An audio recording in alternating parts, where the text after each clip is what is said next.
আমি রিয়া চক্রবর্তী। আমার বাবা ছিলেন একজন সম্ভ্রান্ত ব্রাহ্মণ পরিবারের ছেলে। তার বিশেষ বৈশিষ্ট্য হচ্ছে তিনি সেকুলার মনের মানুষ এবং সবার উপরে মানুষ সত্য, তাহার উপর নাই, এই নীতিটি মনে প্রাণে সারা জীবন ধারণ করে চলতেন। আমার মা ছিলেন মুসলিম পরিবারের মেয়ে। তারা ইসলামের সব নিয়মকানুন কঠোরভাবে পালন করত। এই জন্য আমার মা বাইরে বের হলে বোরখা পরত। আমার বাবা মেধাবী ছাত্র ছিলেন। ভার্সিটিতে পড়ার সময় আমার মা আমার বাবার প্রেমে পড়ে যান। যেহেতু দুইজন দুই ধর্মের, সেজন্য তাদের বিয়েতে অনেক সমস্যা হবে, তাই আমার বাবা এবং মা পালিয়ে গিয়ে বিয়ে করেন। এটা বাংলাদেশের ঘটনা, তাই আমার মায়ের পরিবার থেকে অনেক হুমকি আসতে থাকে আমার মাকে হত্যা করার জন্য। আমার বাবা আমার মাকে বিয়ে করলেও ধর্ম পরিবর্তন করার নেই। আমার বাবা ভেবে পায় না আমার মায়ের বাবারা তাকে কেন হত্যা করতে চায়। তখন আমার মা বাবাকে বলেন, যারা ইসলাম ধর্ম ত্যাগ করে তাদেরকে বলে মুরতাদ, আর মুরতাদদের হত্যা করার বিধান কোরআনে রয়েছে। বাবা এত কিছু বুঝতো না। তারা কয়েক মাস গোপনে থাকার পর নিজ বাড়িতে এসে বসবাস করতে লাগলো। এভাবে আমার জন্ম হলো। আমি যখন ক্লাস 6-এ পড়ি তখন আমার মা মারা যান। আমার বাবা এরপর আর বিয়ে করেননি। আমার বাবা আমাকে শিক্ষা দিত যে, মা, মনে রাখবি, ধর্ম মানুষের জন্য সৃষ্টি হয়েছে, ধর্মের জন্য মানুষ সৃষ্টি হয়নি। তাই সবার উপরে মানুষ সত্য, তাহার উপরে নাই। সব ধর্মই সমান। ইসলাম ধর্ম আর সনাতন ধর্ম একই কথা বলে।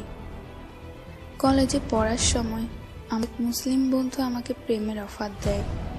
যেহেতু আমি এই শিক্ষা পেয়েছি যে ধর্ম কোনো বিষয় নয়, তাই তার অফার গ্রহণ করি এবং একদিন বিয়ে করতে কাজী অফিসে যাই। বিয়ের সময় রিয়াজ বলল, তোমার ধর্ম পরিবর্তন করতে হবে, রিয়া চক্রবর্তী থেকে রিয়া ইসলাম হবে। আমি বললাম, তুমি না বলেছিলে ধর্ম কোনো বিষয় না? বিয়ের পর তুমি তোমার ধর্ম নিয়ে থাকবে, আমি আমার ধর্ম নিয়ে থাকবো। তাহলে কেন এখন ধর্ম পরিবর্তন করতে হবে? তবে আজ কেন এসব বলছো? আরে, এটা তো কেবল কাগজে পরিবর্তন করছি। আমি বললাম, আমার মা ধর্ম পরিবর্তন করেনি, তারপরও তাদের কি করে বিয়ে হলো? সে বলল, ইসলাম ধর্মে সমধর্ম ছাড়া বিয়ে হয় না। বিয়ের পর তো তুমি তোমার ধর্ম পালন করবে আর আমি আমার ধর্ম পালন করব। কাজী আমাকে প্রশ্ন করলেন যে বিয়ের কাবিননামা কত টাকা লিখব। আমি বললাম, আমার কাছে রিয়াজই সব, কাবিননামা লেখার কোনো প্রয়োজন নেই। সেজন্য 5,000 টাকায় কাবিননামায় আমার বিয়ে হয়ে গেল। বিয়ের পর আমার শ্বশুর বাড়ির লোক খুব আদর যত্ন করলো। তারা বলল, তুমি অনেক ভাগ্যবান যে শান্তির ধর্মে আসলে, জাহান্নামের আগুন থেকে বেঁচে গেছ। যদি সারা জীবন মুশরিক হয়ে থাকতে, মরার পর দোজখের আগুনে পুড়ে মরতে। আর তোমার বাবাকেও এই ধর্মে আসতে বলো, তা না হলে তোমার বাবা মরার পর দোজখের আগুনে পুড়ে মরবে। আমি ভয়ে কিছুই বলতে পারতাম না। তারা আমাকে বোরখা পরতে বাধ্য করায়, কালেমা কুরআন পড়তে শেখায়, প্রতিদিন 5 ওয়াক্ত নামাজ পড়তে বাধ্য করত। অথচ আমি কোনোদিনও বেদ গীতাও পড়িনি। কেউ আমাকে বাধ্যও করেনি। আমার জীবনটাকে তারা দুর্বিষহ করে তুলেছিল। ওদের ধরা বাঁধা ধর্মীয় নিয়মকানুন পালন করতে করতে হাঁপিয়ে উঠেছি। এভাবে আমি এক কন্যা সন্তানের জন্ম দিলাম।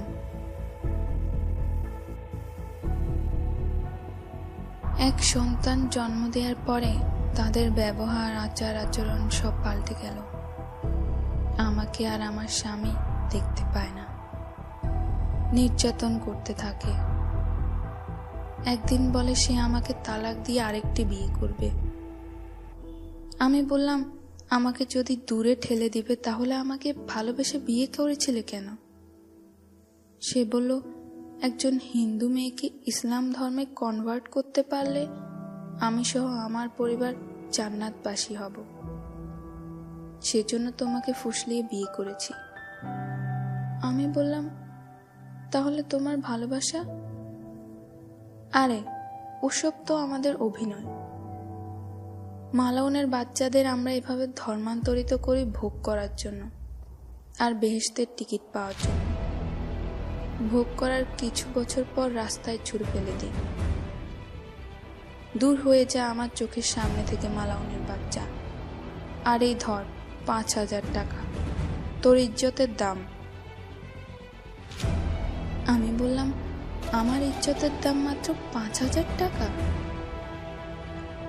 সে বলল, কাবিননামায় তোর 5,000 টাকা লেখা আছে, তাই 5,000 টাকা ফেরত দিলাম। আমি প্রশ্ন করলাম, তাহলে কাবিননামা মানে একজন মেয়ের ইজ্জতের দাম? সে উত্তর দিল, হ্যাঁ।